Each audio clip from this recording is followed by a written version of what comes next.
To know that, you'd have to know that we were an American ship.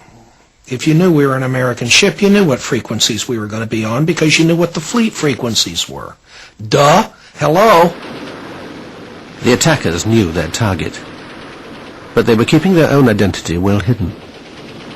During the attack, no one saw any markings, and some of the men told me later that they made a special effort to identify them, and they swear that there were no markings, that these airplanes were unmarked. They took out all of our transmitting antennas, and shortly thereafter deposited napalm on the deck. It appeared to me that it was the intent of the attacker to take out all communications and keep all people off deck so they couldn't reestablish any sort of antennas or communication system. If it was an accident, it was the best planned accident I've ever heard of. The only reason we got the SOS out was because my crazy troops were climbing the antenna string and long wires while they were being shot at. At the end of the air attack, 8 men were dead and 75 injured. But the worst was yet to come. We immediately cast off our lines and rushed out. I at least didn't know why. The sea was very calm and a bright day. I think it was around midday, or maybe a little before that, but around midday. And only on the way we were told there was an unknown vessel to the south of us, or southwest of us, and we sped over in that direction. Very soon we did see a ship, clearly a naval vessel. The last thing I remember is the captain on the intercom system saying, "Stand by for torpedo attack, starboard side." Down below the waterline, the men in the engine room got ready to die. Torpedo's coming in, it's going to open that boiler up, and you're going to die instantly. It's going to be like an atomic bomb, because that cold water hits that boiler, it's operating at full, there's just no hope. So all of us 19-year-olds, the best place to be is right there. You're going to get it, you're going to give it up right then and there. So torpedo attack, we waited, and they said it went by. And this went on like 4 different times. The torpedo is simply dropped into the water. You lose sight of it for a minute, and then you see the wake, and it was going straight for the ship, and we were sure that our torpedo was the one that hit. It hit, and it lifted the ship right out of the water and put it down, and we started to list 10 degrees. But it was a slow list, and it was going. And I said, my God, we're going to flip over. I was one of the fortunate ones. A temporary bulkhead wrapped itself around me, and the heat of the torpedo exploded all of the paint onto my skin. So I was black, but it was all superficial. Lost both eardrums, got my eyes burnt a little, but I survived. Almost all of the troops within 20 feet of me were killed instantly.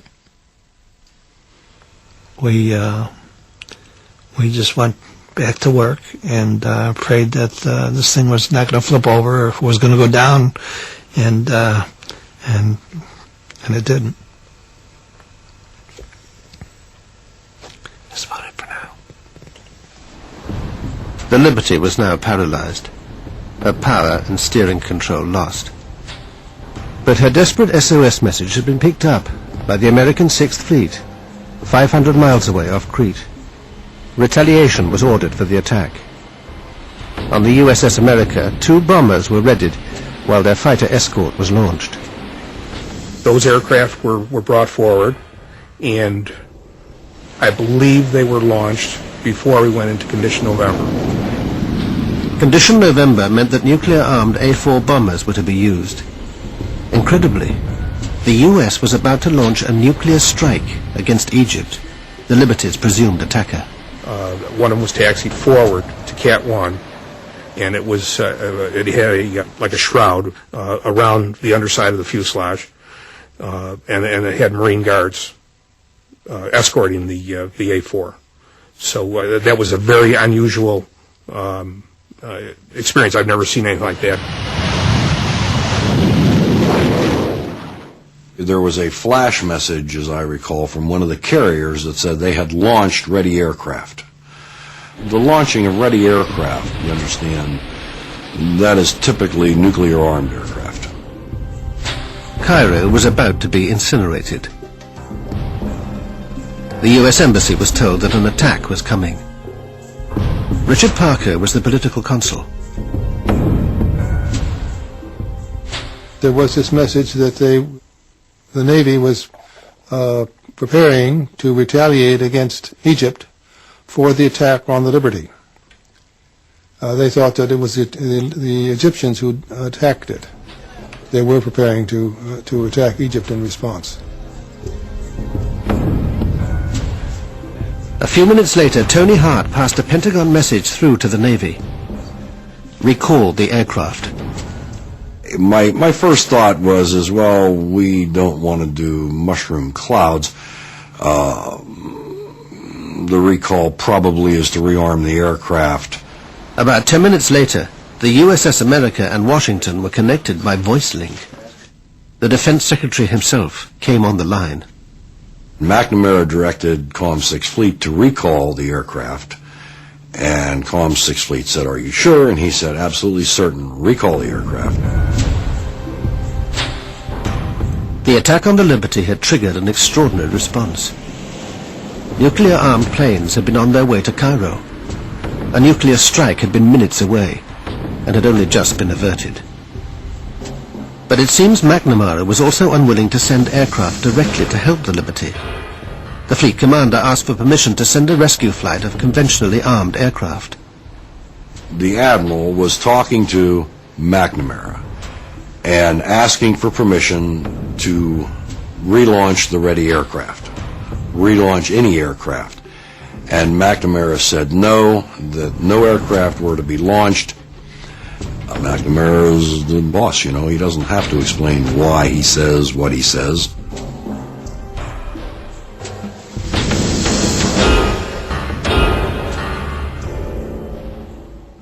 Dave Lewis heard from another officer about McNamara's dealings with the 6th Fleet. I'm Admiral Larry Geis, the commander of Task Force 60. He was very upset. He told me he knew it was going to be hushed up, and I wasn't to say anything about it, but he had to get it off his chest.